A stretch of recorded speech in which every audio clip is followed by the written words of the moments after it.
Please welcome U.S. Congresswoman Shontel Brown. Thank you.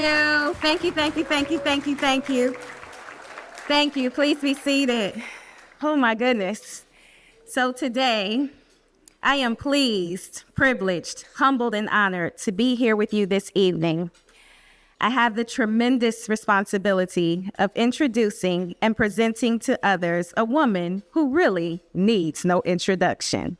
But in true Shontel form, I'm going to try to do my best and give it a shot. So tonight, I'm going to share some things that you may already know and some things that you may not. We all know that she is a Shaker Heights Red Raider. Any Red Raiders out there? A proud graduate of the Ohio State University, OH, making her quite possibly one of the best Buckeyes in modern history. When she earned her law degree, she put the Marsh in Cleveland State University's Cleveland martial law. A lifelong lover of all things Cleveland, from the Indians to the Guardians to the Browns, long before they left and even when they returned, and to our 2016 Cavalier champions. From the Coliseum to the Q to the Fieldhouse, she is a dedicated Cleveland sports fan.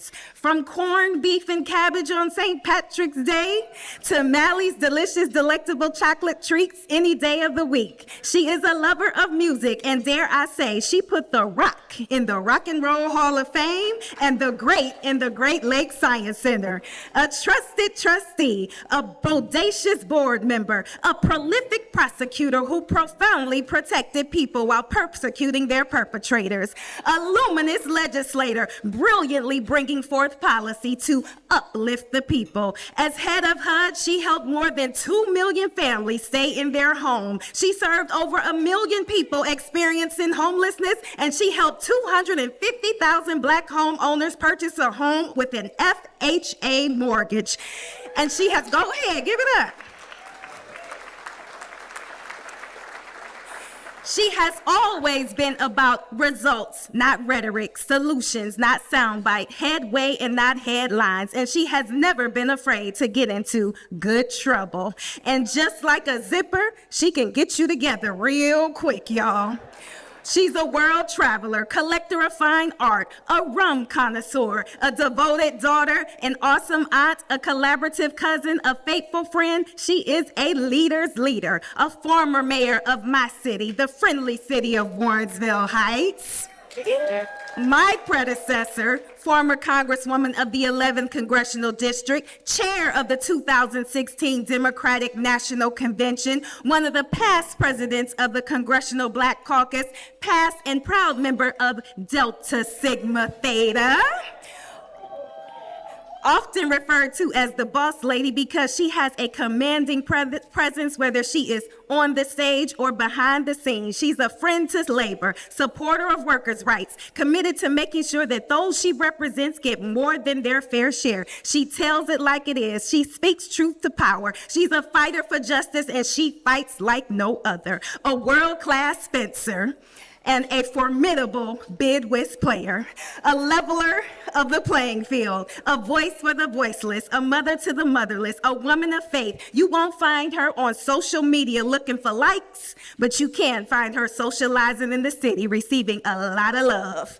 And that's not just here, it's quite literally everywhere she goes. A dedicated Democrat, defender of democracy, champion for the community, this county, the Congress, the cabinet, and the country. A passionate patriot and a powerful public servant by, of, to, and for the people, the incomparable, the fabulous force of nature, a woman who really needs no introduction. We all call her honorable, but I call her my predecessor, my mentor, and my friend. She is both aspirational and inspirational. I'll give it up for the Honorable Marcia Louise Fudge. Just like she paid me to do it. Listen, you better be glad I like you. Should I sit? Yes, you could sit.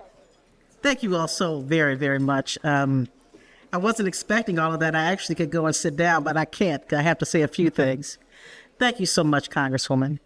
I want to thank the party Mr. Chairman, all of the officers and members, I just can't thank you enough. You know, it's hard to work your whole life for other people and never know what your impact has been. So I thank you from the very bottom of my heart for your kindness.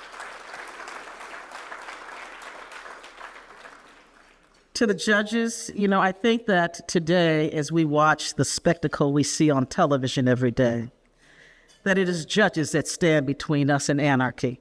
We need you. We need you to put these judges in place as soon as we can get them there.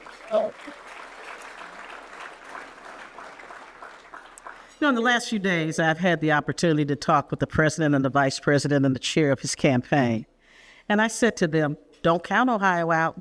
Do not count us out. Because if you give to us, we will give back to you. And don't even worry about the president being on the ballot. We're going to fix it.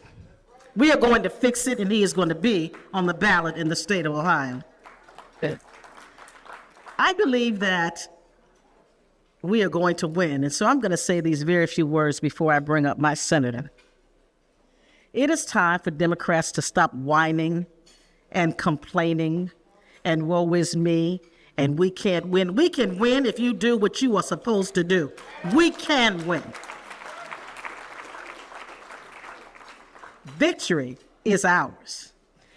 If you want to believe and work in a nation where we have a president, you know, somebody said earlier, you can't agree with everything. I'd rather have an old Joe Biden. Yeah.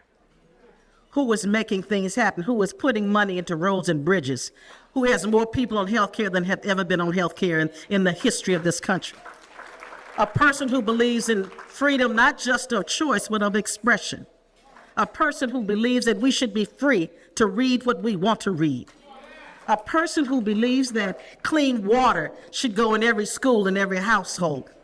A person that believes that everything we have is because we earned it, because we are the greatest nation in the world.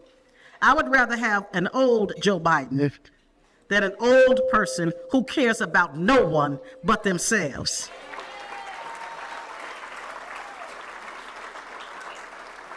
Every time he opens his mouth, he is lying. Don't even try to figure out if it's the truth. Sure. We need to understand where we are. We are at a crossroads in the history of this country. Something that I have never seen, and I've been around a long, long time. We are tearing apart at our very seam.